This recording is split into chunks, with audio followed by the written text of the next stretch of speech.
তৃণমূলের নব জোয়ার, জিতবো আমি জিতবে তুমি, উন্নয়ন হবে সবার। তৃণমূলের নব জোয়ার, জিতবো আমি জিতবে তুমি, উন্নয়ন হবে সবার।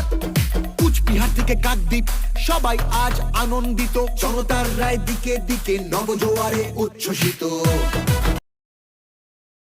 কেন্দ্রীয় বাহিনী ধারাবাহিকভাবে এটা প্রথম ফেজেও করেছে এবং আপনারা জানেন অনারেবল হাইকোর্টের অর্ডার থাকার পরেও, কন্টেম্প নোটিশ সার্ভ করার পরেও এরা ধারাবাহিকভাবে ভয় দেখানোর জন্য এখতিয়ার বহির্ভূত কাজ করছে।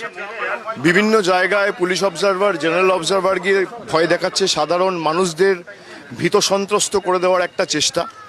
এমনিতেই গায়ের জোরে 30 লক্ষ লোকের নাম বাদ দেওয়া হয়েছে, কিন্তু এসব করে কোনো লাভ নেই। প্রথম দফায় বিজেপি কুপকাত হয়ে গেছে, এই দফায় দফা দফা হবে।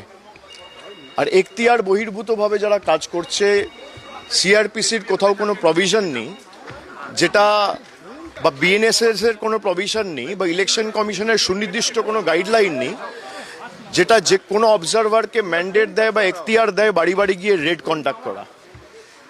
অবজারভাররা নির্বাচন কমিশনের চোখ এবং কান হিসেবে কাজ করবে এবং রিপোর্ট দেবে এসপিকে, রিপোর্ট দেবে নির্বাচন কমিশনকে।